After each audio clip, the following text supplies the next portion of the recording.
Mathematics, love it, leave it. My dear learners, you are welcome back again to our math session. Today we are going to learn about how English expressions translate into mathematical inequalities and how those mathematical inequalities help us in showing regions when we are graphing. And above all, how does that information collected, all the knowledge gathered, is applied onto linear programming situations? Linear programming is a major concept. One is examinable, and then two, it is seen in our day-to-day real life situations when we are solving problems and in decision making. Such activities can be seen or manifested in budgeting, production, time management, and many others. Right? Let's go. So now, one may wonder, what are inequalities? Inequalities are mathematical signs like others. Mathematical inequalities. Mathematical inequalities.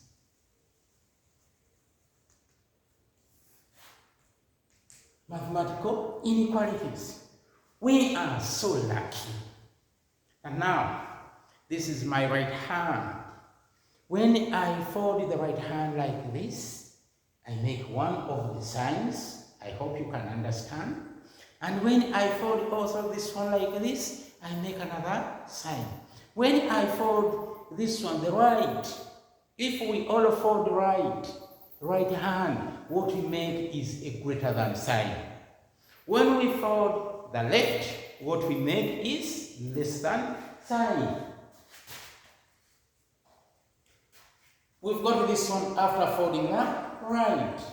Therefore, this is greater than. When we fold the left, we get less than.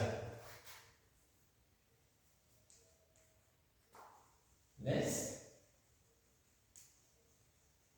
We get less than. So now again, remember, some words can be added on to those ones. And those words, they are just 3 or equal to. Or equal to. When these ones are added or equal to, it means that these ones, they change their starting points. If it was that P is less than 4, then this one could be written as P is less than 4. Therefore, the values of P have to be less than 4. So we shall have 3, 2, 1, like that. But by the moment we add on O equal to, when we say that T is less than or equal to 5, T is less than or equal to 5. This means that now this 5, the starting value also becomes inclusive. So here we shall have the values of T as 5, then 4, then 3, downwards. Take a note. When we add O equal to, it means that the starting value is also inclusive. Here 4 was not inclusive because it was less than. Then here 5 is inclusive because it is less than or equal to. The same applies when it is added on to greater than. When we say that 1 W is greater than 2, W is greater than 2. Mathematically, this is written as W is greater than 2.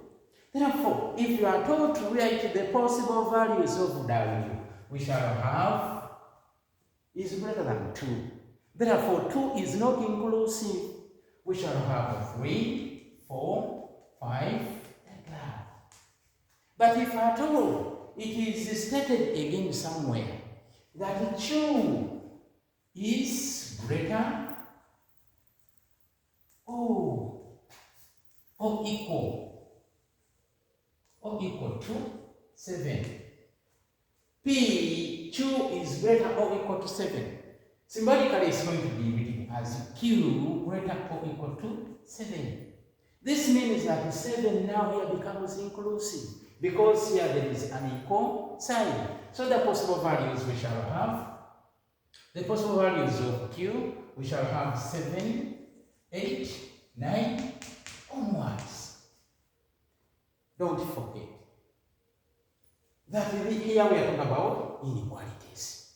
Now, one may wonder, those inequalities, how can they help us in the graphing? So here we are moving from inequalities to graphs. Inequalities to graphs. When you talk about inequalities to graphs, this means that now here we are moving from inequalities to graphing. When we are graphing, never forget. When we are graphing, never forget that always the line we have to begin up with is y equals to mx plus c. Mx plus c. When we have mx plus c, this is the line we begin up with. So you could be told that show the region y is greater than 2x plus 6. Show the region y is greater than 2x plus 6. When you want to show this region, first of all, what we have to think of first is the boundary line. Now one may wonder, what's the boundary line? The boundary line is a line that separates two regions on the same graph, from the wanted and then the unwanted. Now, how do we get the boundary line? Getting the boundary line out of this, never forget that either we have that sign, or we have that sign, or we have this sign, or we have this sign. When we have these inequality signs, what we have to do is to replace them with equal signs. We replace them with equal signs. Therefore, this one will become y equals, that one will become y equals 2x plus 6. When it becomes 2x plus 6, then it will be our major concern to get the x values and then the y values. After getting the x values and y values, then we have to plot them on a graph. We have our graph, then we could have plotted them point by point. And after plotting them point by point, we have to join them. Join them with a straight line. But take note, we have two types of straight lines. We have the broken lines and then the solid lines. When did we determine that's a broken line? And when did we say that it is a solid line? That one depends on the nature of the inequalities we had in the beginning. If we had this nature of the line, nature of the boundary line, nature of the boundary line, if the inequality we had initially was greater than, was less than, this means that the nature of the line we have to draw is broken. Is broken or dotted. Therefore, the line we draw is this. That's the line we draw. If the inequalities we had initially in this one, it was greater or equal, less or equal, the line we have to use is solid. That is a solid line. That is a solid line. Therefore, that means that when we are joining these points, we have to put into consideration the nature of the lines. Is the line broken or it is solid? What determines the initial inequality signs we have? If it's these ones, any of these ones, the line is broken. And this is a broken line. If we had these ones at the beginning, here the line is solid. Therefore, this is a solid line. However, somewhere we can talk about region above the line, region below the line, region left of the line, region right of the line, region left of the line. Which line are they referring to? The boundary line. Now, when you talk about region above the line we are talking about is the boundary line. Region above that line. Region above the line, it means that we shall have y is greater than mx plus c. That is region above the line. Also, we can talk about region below the line. When you go to the region below the line, region below the boundary line. Region below the boundary line, this is above, therefore it is greater than. Therefore, region below the boundary line is going to be y is less than mx plus c. Y is less than mx plus c. Don't forget, we've talked about region above the boundary line, region below the boundary line. Now we are moving to the region on the right of the boundary line. Region on the right of the boundary line. Region on the right of the boundary line. When you talk about right and left, it means that we are oscillating along the x-axis, which is the horizontal. Therefore, we have to say x is greater than a certain value.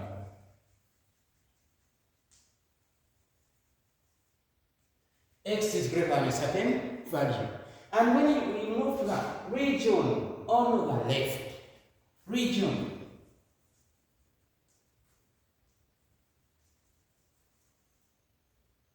on the left, it means that x is less than a certain value.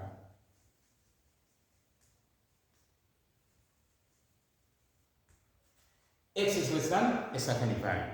But remember, when we are on graphing, it means that we've talked about region above the line, region below the line, region on the left, region on the right. Now we have to ask ourselves, how do we determine the region needed or the region required? So we have to know which region is wanted and which region is not wanted. What we do, we have what we call testing point. The testing point. Testing point. Having drawn the boundary line, now you have to ask yourself, now which region is wanted and which region is not wanted. Always take note, when a point 0, 0 is not lying on any of the lines you've drawn, it is always advisable to use point 0, 0. Or use point 0, 0 when point 0, 0 is not lying on the line. When you test and you happen to get the answer yes, where we have that y is greater than 2x plus 6. When you get the answer that it is yes, when you get the yes as the answer, when you get yes as the answer, that means that that is the wanted region. And after testing, if you get no as the answer, that means that it is not unwanted. It could be very fine if we shade the wanted region. But it is advisable, let us leave the wanted region untouched. with some reasons being, within the wanted region, there are some characteristics we have critically to analyze. Now, if we shade it, that means that we shall have blocked ourselves to see clearly the characteristics we are interested in. Therefore, it is advisable, shade the unwanted. Shade the unwanted. We are making this one as a note. What we have to do here is to shade the unwanted. Reason being, when we shade the wanted, the characteristics we have to analyze later on could have been hidden. They could have been hidden. Therefore, what we have to do is to shade the unwanted. Now, one may wonder again, having seen all this, now we said in the beginning that we've said English expressions translating into mathematical inequalities, and then after that to graphing. So now here where we are moving to inequalities. Now how can the graphs be taken to inequalities? So here we have the linear programming.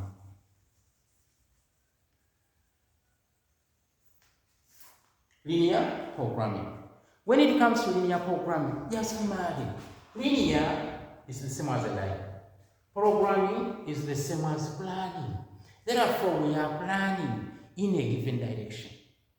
When we are planning in a given direction, that means that we are in linear programming.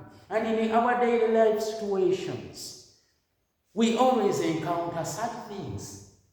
You have limited resources, but the demands are so many. What do? You plan what you have and get what you need. Therefore, where we are here, it means that we are in linear programming.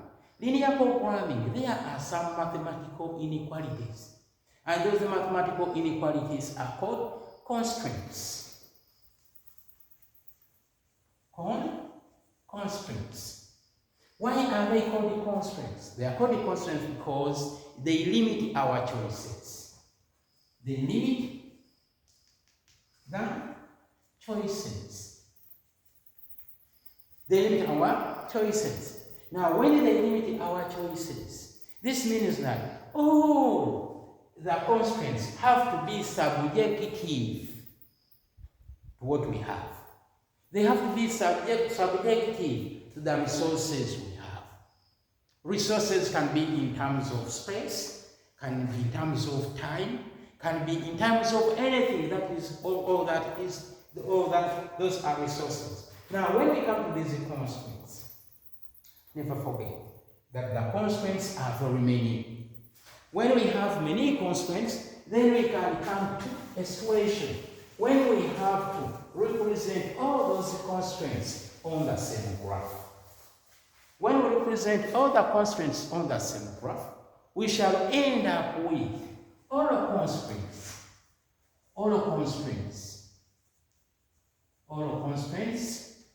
graphed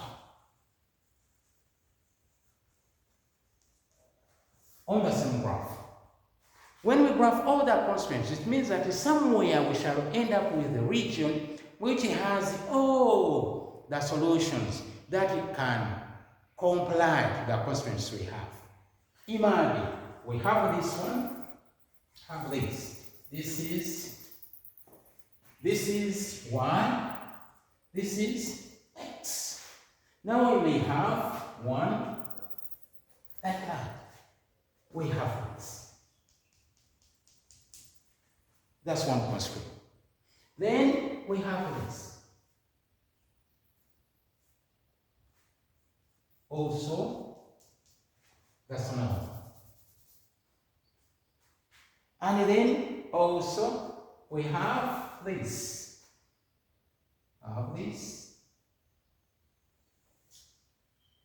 Also this one. So now, one constraint made us to share this one. Another constraint made us to share this one. Another one has made us to share that one. Now, what have we remained with? We've remained with this one. That one is a feasible region. A feasible region. Now, one may wonder, what are we talking about? We are talking about this one, feasible. Feasible region. Now, a feasible region, that is the common region, which remains unshaded onto a graph when all the constraints have been graphed on that very graph. Then within this feasible region, we have to read of integral values. Integral values. When we read of these integral values, this means that we are looking for values without decimals. Values without decimals, those are integral values. If it is 2, read 2. Don't read 2.3 or 2.5. When we read 2.5, then that one is not an integral value. Now one may wonder, what are these values needed for? These values are needed for because always we have what we call an objective function. Objective function. Once you set up any task, it means that you have an objective of which you have to fulfill. And that objective of which you have to fulfill, mathematically, it is mainly expressed in terms of an equation. We can say the objective function z equals to 3x plus 4y. Now, when we have this objective function, it means that this objective function is going to help us to get what we call optimal value. Optimal value. The optimal value, they can be in two aspects. Either the maximum optimal value or the minimum optimal value. When we talk about the maximizing the optimal value, we are looking for the maximum. Then when it comes to minimize,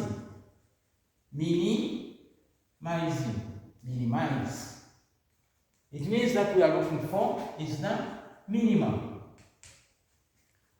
So, these integral values help us. These integral values help us that we cannot use all of them when we want to get either the minimum or the maximum. But what we do, we use what we call the corner points or the vertex points.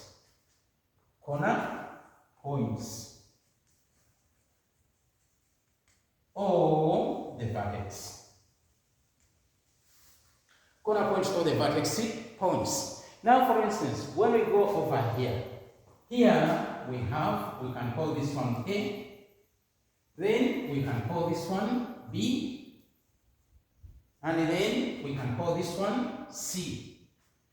So over there we have 3 vertex points. We have point A, have point B, we have point C. So now, there are some rules of which we have to follow when we are using those vertex or the corner points. Some of the rules of which we have to follow.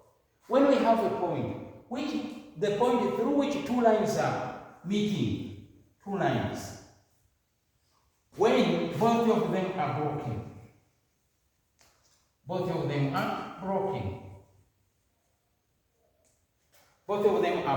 Here we have only one broken line. But you may come to a situation when you have 2 lines that are broken and they are meeting in a point. Therefore, when you are having the 2 lines, when both of them are broken, it means that don't use that point. Don't use it. The reason being, when we draw a graph, and onto the graph we show a line with the broken points, it means that points on that line are excluded. That's why we do not use that point. Now, what do we do if we are restricted from that? What we have to do, you look into this feasible region and rid of any integral value which is nearer that point of excluded. Then two, when we have two lines again meeting in a point, when one of them is broken and another one is solid. One broken and another one is solid. Still again, since there is an element of brokenness, it means that also again, don't use these ones. Don't use. Don't use. And then we may also have a point which has two lines. And when both of them are solid. Both of them are solid. That means that that one is good for us to use. Therefore, use. Use them. Use them. That is on linear programming. But when it comes to linear programming, there are some terms again that are inclined to mathematical expressions. Such words you may have at most. At most. When they say that W is at most 2. W is at most 2. At most, that is an English expression which can be translated to a mathematical inequality. When we hear the word at most, it means that the upper value has been given. Therefore, here we use less than or equal. So we are going to say W is less than or equal to 2. At most, it means that the upper value is given. The upper value is given. If W is less than or equal to 2, that is at most. When it comes to at least, that means that the lower value is given. The lower value is given when it comes to at least. Here we may say that P is at least 6. P is at least 6. When you talk about at least here, it means that this one is an English expression which has to be translated into a mathematical inequality. Therefore, this is greater than or equal. Therefore, we say P is greater than or equal to 6. P is greater than or equal to 6. Still again, there are other more words. When you can be told that M is not less than 4. M is not less than 4. M is not less than 4. Not less than 4. The question is 4 less than 4? Is the 4 less than 4? Automatically the answer is not. Therefore, when we say P is not less than 4, it means that we have to look for numbers that are not less than 4. When the 4 is also inclusive. Therefore, not less than 4, it means that the sign we are going to use is greater than or equal. So we shall say M is greater than or equal to 4. Because the 4 cannot be less than 4.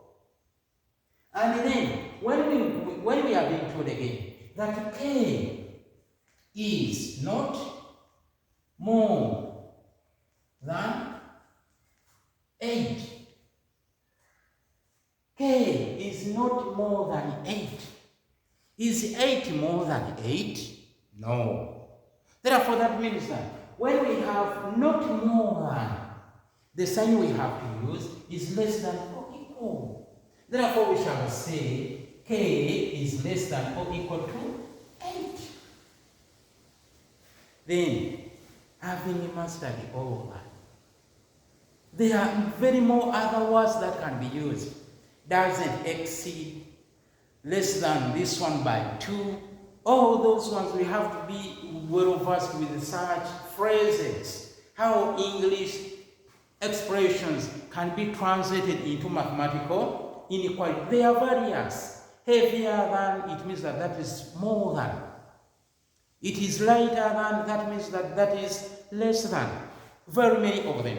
Then one may ask that now, how does it come that a student may fail the number on linear programming when all of that has been mastered?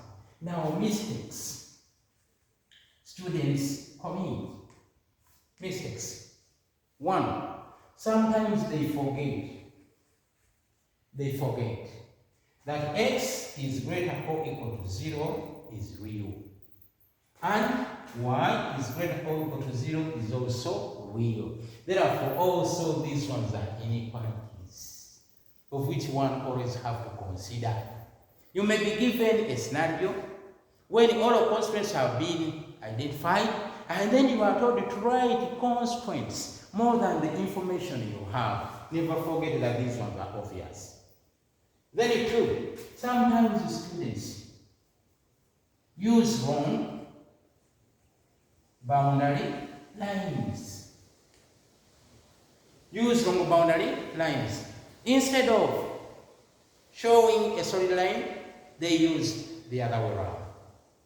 And also sometimes here they shade wrongly. Wrong shading. Wrong shading. Not only that, also sometimes they wrongly test. Wrongly test. Testing wrongly. Testing wrongly. Testing wrongly. And many others. But now, never forget, this is a whisper for you who is watching this video. Now, always never forget that we began from words leads to signs. Words leads to signs. Then from signs to graphs. And then from graphs to solutions. We are saying words have led us to signs. Then signs have led us to graphs. And graphs have led us to solutions. And then solutions will lead us to rewards. Those are scores. Thank you for watching. If this video has helped you, don't forget to like it. Don't forget to subscribe. And keep on trying more numbers as you can on your own. I love you all. God bless you.